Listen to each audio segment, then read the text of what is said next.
Chapter 18. The Cool of the Evening. In the cool of the evening, when shadows darkened the fairgrounds, Templeton crept from the crate and looked around. Wilbur lay asleep in the straw. Charlotte was building a web. Templeton's keen nose detected many fine smells in the air. The rat was hungry and thirsty. He decided to go exploring. Without saying anything to anybody, he started off. "Bring me a word back," Charlotte called after him. "I shall be writing tonight for the last time." The rat mumbled something to himself and disappeared into the shadows. He did not like being treated like a messenger boy. After the heat of the day, the evening came as a welcome relief to all. The Ferris wheel was lighted now. It went round and round in the sky and seemed twice as high as by day. There were lights on the midway, and you could hear the crackle of the gambling machines and the music of the merry-go-round and the voice of the man in the Beano booth calling numbers. The children felt refreshed after their nap. Fern met her friend Henry Fussy, and he invited her to ride with him in the Ferris wheel. He even bought a ticket for her, so it didn't cost her anything. When Mrs. Arable happened to look up into the starry sky and saw her little daughter sitting with Henry Fussy and going higher and higher into the air, and saw how happy Fern looked, she just shook her head. My, she said. "Henry Fussy, think of that!" Templeton kept out of sight. In the tall grass behind the cattle barn he found a folded newspaper. Inside it were leftovers from somebody's lunch, a deviled ham sandwich, a piece of Swiss cheese, part of a hard-boiled egg, and the core of a wormy apple. The rat crawled in and ate everything. Then he tore a word out of the paper, rolled it up, and started back to Wilbur's pen. Charlotte had her web almost finished when Templeton returned, carrying the newspaper clipping. She had left the space in the middle of the web. At this hour, no people were around the pig pen, so the rat and the spider and the pig were by themselves. "I hope you brought a good one," Charlotte said. "It is the last word I shall ever write." "Here," said Templeton, unrolling the paper. "What does it say?" asked Charlotte. "You'll have to read it for me." "It says humble," replied the rat. "Humble?" said Charlotte. "Humble has two meanings. It means not proud, and it means near the ground. That's Wilbur all over. He's not proud and he's near the ground." "Well, I hope you're satisfied," sneered the rat.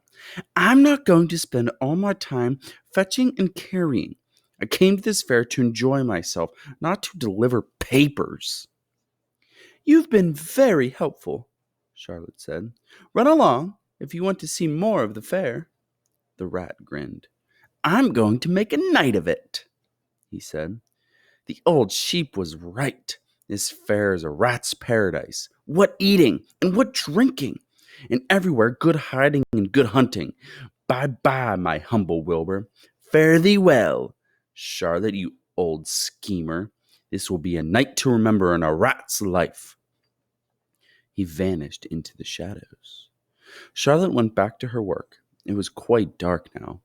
In the distance, fireworks began going off, rockets scattering fiery balls in the sky. By the time the Arables and the Zuckermans and Lurvy returned from the grandstand, Charlotte had finished her web. The word humble was woven neatly in the center. Nobody noticed it in the darkness. Everyone was tired and happy. Fern and Avery climbed into the truck and lay down. They pulled the Indian blanket over them. Lurvy gave Wilbur a forkful of fresh straw. Mr. Arable patted him. "Time for us to go home," he said to the pig. "See you tomorrow." The grown-ups climbed slowly into the truck, and Wilbur heard the engine start, and then heard the truck moving away in low speed. He would have felt lonely and homesick had Charlotte not been with him. He never felt lonely when she was near. In the distance, he could still hear the music of the merry-go-round. As he was dropping off to sleep, he spoke to Charlotte. "Sing me that song again, about the dung in the dark," he begged. "Not tonight," she said in a low voice. "I'm too tired." Her voice didn't seem to come from her web. "Where are you?" asked Wilbur. "I can't see you. Are you on your web?" "I'm back here," she answered. Up in this back corner. Why aren't you on your web? Asked Wilbur. You almost never leave your web. I've left it tonight, she said. Wilbur closed his eyes.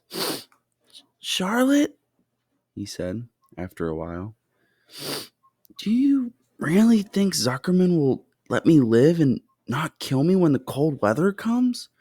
Do you really think so? Of course, said Charlotte. You are a famous pig, and you are a good pig. Tomorrow you will probably win a prize. The whole world will hear about you. Zuckerman will be proud and happy to own such a pig. You have nothing to fear, Wilbur, nothing to worry about. Maybe you'll live forever, who knows? And now, go to sleep. For a while there was no sound. Then Wilbur's voice. What are you doing up there, Charlotte? Oh, making something, she said. Making something, as usual. Is it something for me? Asked Wilbur. No, said Charlotte. It's something for me, for a change. Please tell me what it is, begged Wilbur. I'll tell you in the morning, she said. When the first light comes into the sky, and the sparrows stir and the cows rattle their chains, when the rooster crows and the stars fade, when early cars whisper along the highway, you look up here and I'll show you something. I will show you my masterpiece. Before she finished the sentence, Wilbur was asleep.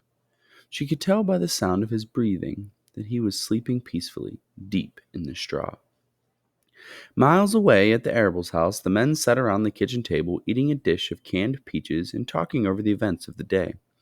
Upstairs, Avery was already in bed and asleep. Mrs. Arable was tucking Fern into bed. Did you have a good time at the fair? She asked as she kissed her daughter. Fern nodded. I had the best time I've ever had anywhere or any time in all of my whole life.